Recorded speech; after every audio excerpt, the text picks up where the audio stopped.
Francis Spinner, 55 ans, 35 ans de carrière. Un monstre sacré du barreau. Avocat de l'Élysée pendant la présidence de Jacques Chirac, il est aussi le seul avocat à avoir osé affronter le président libyen Kadhafi en 1999 dans l'attentat contre le DC-10 du TA. Maître Spinner, c'est aussi un style hors du commun. Spinner, c'est un vrai avocat. Un stratège hors pair qui force l'admiration de ses confrères. Mais écoutez, Francis Spinner est un avocat qui a beaucoup de talent, et tous ceux qui l'ont entendu peuvent en témoigner. Un avocat que nous avons suivi la semaine dernière dans une des affaires les plus médiatiques de l'année, le procès Viguier. Comme chaque matin depuis 3 semaines, Maître Spinner se rend au palais de justice d'Albi.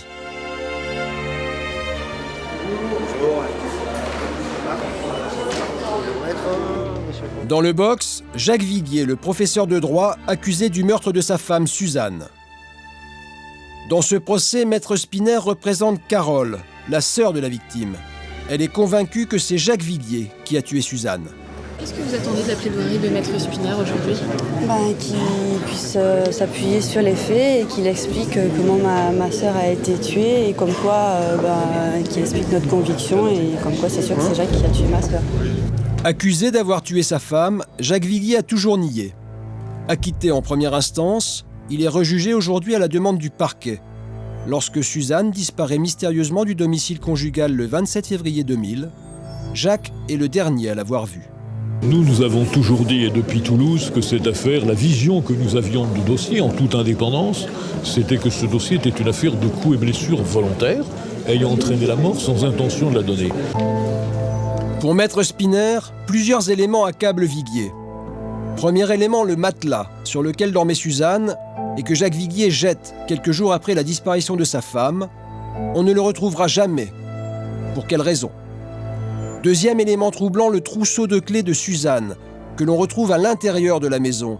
Si Suzanne est partie de son plein gré, comment a-t-elle fait pour ouvrir la porte et sortir sans ses clés ?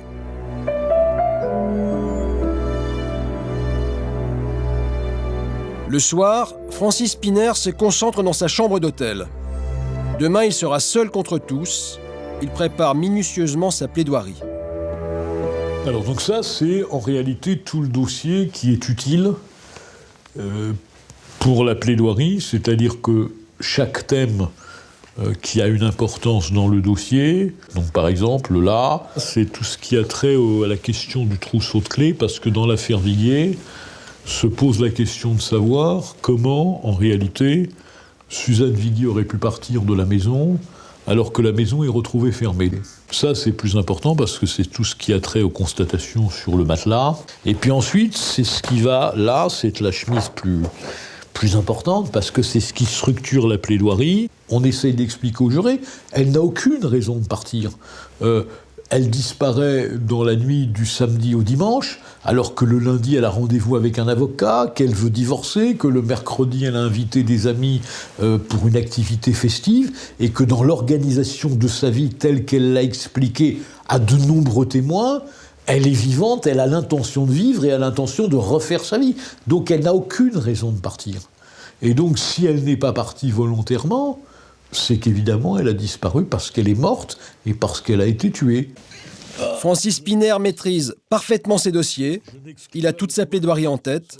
Il n'écrit jamais rien à l'avance. Vous ne dormez pas les veilles de plaidoirie ? Je plaide beaucoup la nuit. Vous êtes dans votre lit, vous dites tiens, je pourrais dire ça, non, je pourrais commencer, non, ça c'est pas bon. Donc, non, tiens, ça, plutôt ça, voilà. Le lendemain matin, au palais de justice d'Albi, Maître Spinner est stressé.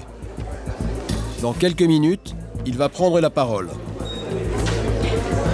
C'est difficile parce que quand vous devez être à un moment de plaider une affaire importante, c'est vrai qu'à un moment donné, vous avez envie d'être isolé. Donc moi, à un moment donné, je suis dans la bulle et voilà.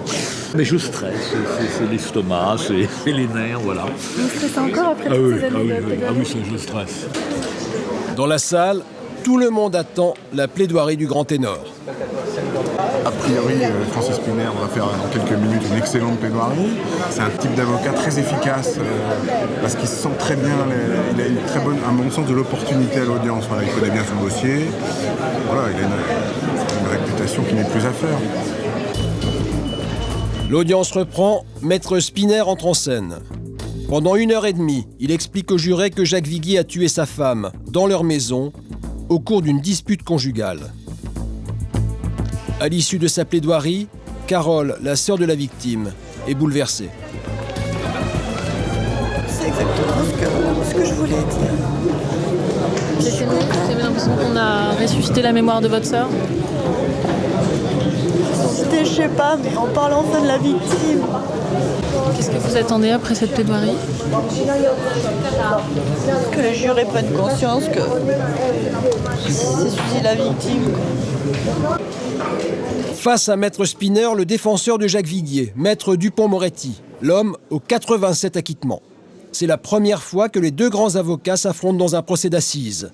Un événement très attendu. Dupond-Moretti-Spinner, c'est une belle affiche, oui, bien sûr. Mais ce qui est amusant aussi, c'est que les deux, visiblement, s'apprécient bien en audience. Ils se sentent, vous savez, c'est comme les grands fauves qui sentent qu'ils sont de la même catégorie. Ça va être un bel affrontement.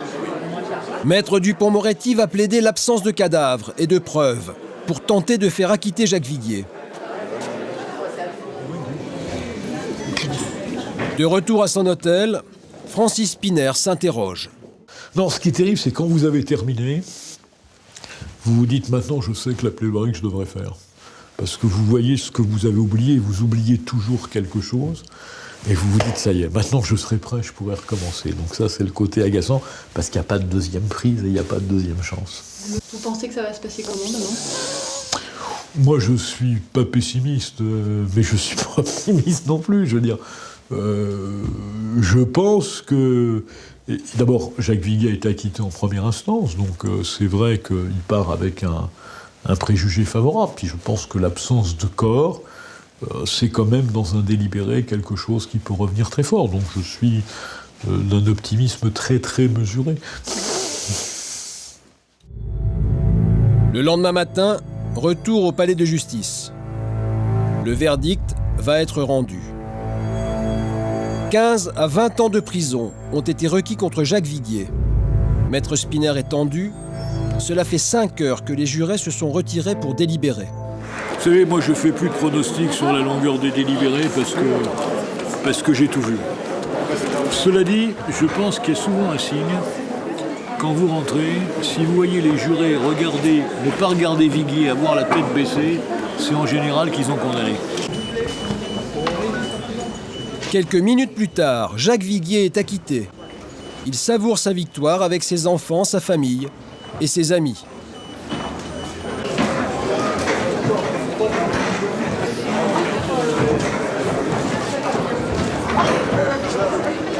Sur le perron du palais de justice, la foule applaudit son défenseur, Maître Dupond-Moretti.